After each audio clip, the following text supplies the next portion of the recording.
Berita utama kembali bersama saya, Cindy Permadi. Saudara, di tengah harapan atas gencatan senjata permanen di Gaza, namun yang datang kini justru serangan masif bertubi-tubi dalam operasi militer terorganisasi yang kembali diluncurkan Israel.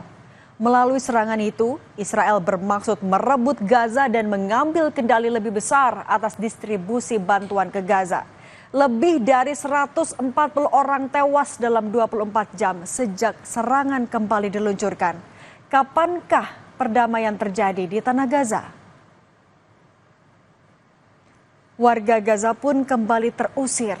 Di Jabalia, utara Gaza, warga merasakan nestapa karena terpaksa meninggalkan tempat tinggalnya setelah Zionis Israel kembali menyerang Gaza lewat operasi pasukan darat. Sejumlah keluarga berduyun-duyun keluar dari wilayah Jabalia yang diserang Israel. Hanya sedikit barang dari kediaman mereka yang dapat dibawa mengungsi. Kali ini, Israel membela diri, menyerang Jabalia untuk menyisir lokasi persembunyian kelompok Hamas. Padahal kenyataannya, ratusan nyawa warga yang mayoritas perempuan dan anak-anak melayang sia-sia.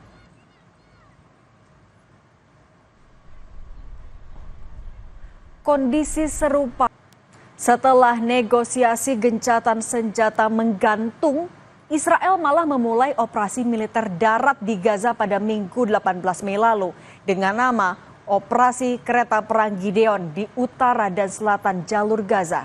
Pernyataan itu disampaikan langsung oleh Perdana Menteri Israel Benyamin Netanyahu. Menurut Netanyahu, operasi itu digelar untuk mengalahkan Hamas dan membebaskan sandera. Tapi kenyataannya sebelum ada operasi kereta perang Gideon saja, korban warga sipil Palestina yang tak berdosa sudah berjatuhan. Bahkan serangan Israel menyasar rumah sakit, petugas medis, dan jurnalis.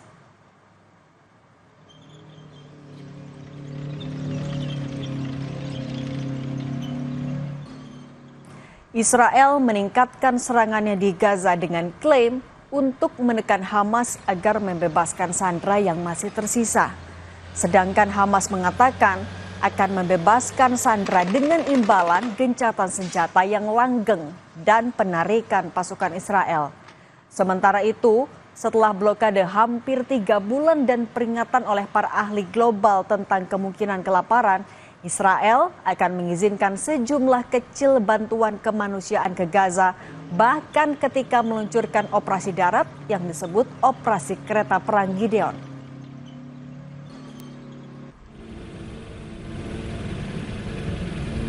Asap dari serangan Israel terlihat di jalur Gaza Palestina. Serangan Israel di Gaza sejak hari Sabtu lalu telah menewaskan 103 orang. Puluhan di antaranya adalah anak-anak. Serangan itu juga memaksa rumah sakit utama di jalur Gaza Utara ditutup. Israel melancarkan serangan terbaru seusai kunjungan Presiden Amerika Serikat Donald Trump ke ibu kota Qatar Doha untuk merundingkan gencatan senjata Israel Hamas yang tampaknya belum ada terobosan. Melalui serangan itu, Israel bermaksud merebut Gaza dan mengambil kendali lebih besar atas distribusi bantuan ke Gaza.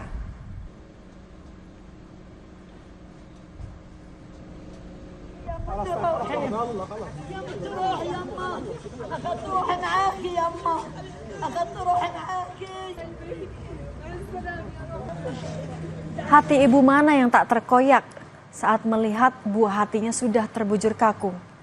Kesedihan mendalam dirasakan seorang ibu, Mahmud Al-Alal, yang menangisi jenazah putrinya yang tewas dalam serangan udara Israel.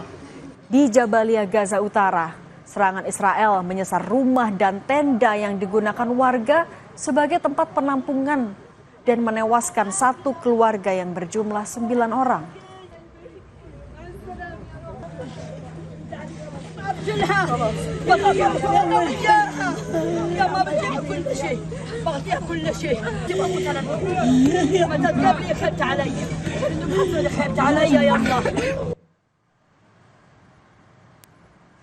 Serangan Israel sejak hari Sabtu lalu membuat sejumlah rumah sakit utama di jalur Gaza tutup. Sejumlah rumah sakit di Gaza rusak parah akibat serangan. Pihak rumah sakit dan petugas medis di Jabalia mengatakan serangan Israel di Gaza sejak hari Sabtu lalu telah menewaskan 103 orang.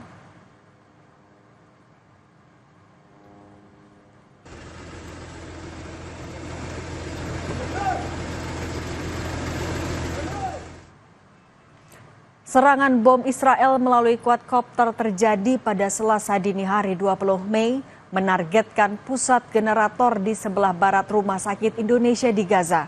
Serangan itu menyebabkan 3 generator terbakar. Lokasi generator yang berdampingan dengan tangki solar menambah risiko bahaya kebakaran yang lebih besar. Relawan lokal Mercy menyatakan, serangan menyebabkan pasokan air dan listrik terganggu serta menimbulkan ketakutan di kalangan warga dan staf rumah sakit. Selain generator, tiang pemancar sinyal internet juga dilaporkan menjadi target serangan.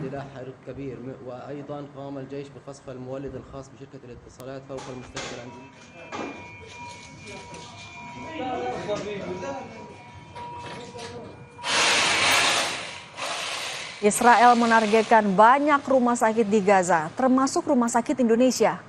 Dalam serangan terbarunya, pesawat tak berawak atau drone Israel menghantam Rumah Sakit Indonesia di Gaza Utara.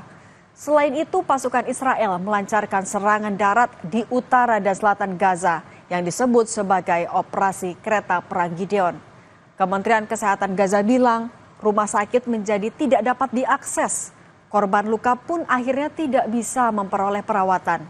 Beberapa hari sebelumnya, rumah sakit Eropa di Gaza juga tidak dapat beroperasi lagi karena serangan Israel.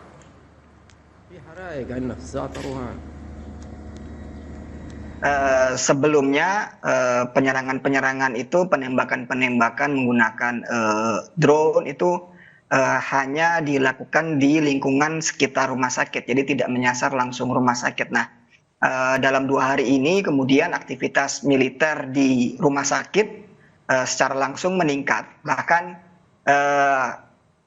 pada penyerangan yang terakhir ini tidak didahului oleh peringatan atau perintah untuk melakukan evakuasi.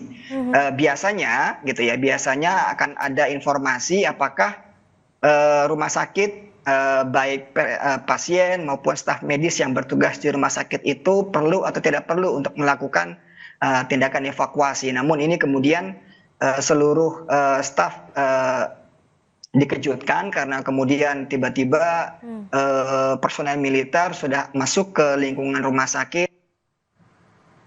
Di satu sisi, Israel kembali melancarkan serangan masif ke wilayah Gaza lewat operasi militer Kereta Perang Gideon sejak minggu lalu. Namun di sisi lain, pemerintah Israel justru menyebut akan membuka akses pengiriman truk-truk bantuan untuk warga Gaza. Langkah ini diambil setelah hampir 3 bulan distribusi bantuan ke Gaza terhambat. Hal ini memicu reaksi dunia yang khawatir akan bencana kelaparan di tengah krisis kemanusiaan yang terjadi di Gaza.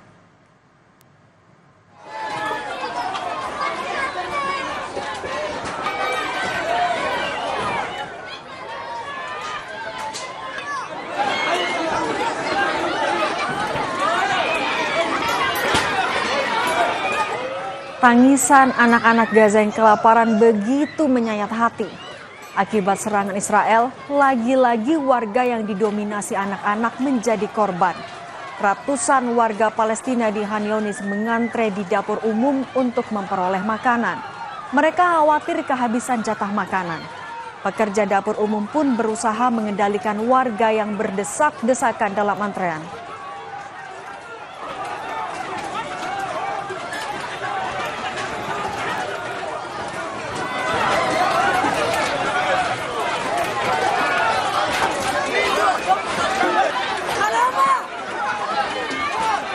كان أملنا الوحيد هي زيارة دونالد ترامب إلى الشرق الأوسط، أن تبدي حلولا وأن تبدي نوعا ما فتح المعابر وادخال المساعدات الإنسانية بأسرع وقت ممكن إلى قطاع غزة، لكنها الزيارة على قرب الانتهاء ولم تدخل أي قطرة ماء إلى قطاع غزة ولم تدخل أي رغيف من العيش إلى قطاع غزة. المعاناة التي نمر بها اليوم لم تمر بها كل عالم العرب والشعوب العربية. لماذا خذلونا الشعوب؟ Perang genosida Israel di Gaza sejak Oktober 2023 menewaskan total lebih dari 53.000 warga Palestina. Dalam 24 jam terakhir saja, Kementerian Kesehatan Palestina menyebut 82 orang tewas dalam serangan Israel.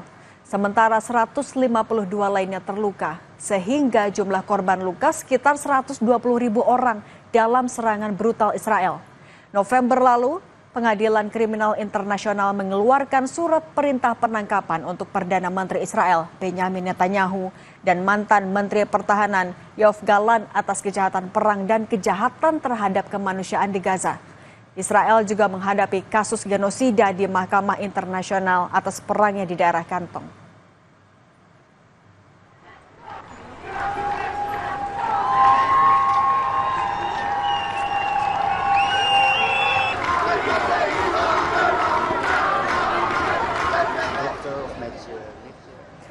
Keprihatinan akan apa yang terjadi di Gaza memunculkan adanya gelombang aksi di berbagai negara. Belanda salah satunya. Ribuan orang berunjuk rasa memenuhi jalanan di kota Den Haag pada Minggu 18 Mei. Aksi massa yang disebut sebagai demonstrasi terbesar di Belanda dalam 2 dekade ini diikuti sejumlah kelompok hak asasi manusia dan lembaga pemberi bantuan. Pendemo menunjukkan dukungan mereka untuk warga Gaza dan juga meminta pemerintah Belanda untuk lebih berperan dalam menghentikan agresi Israel ke wilayah Gaza.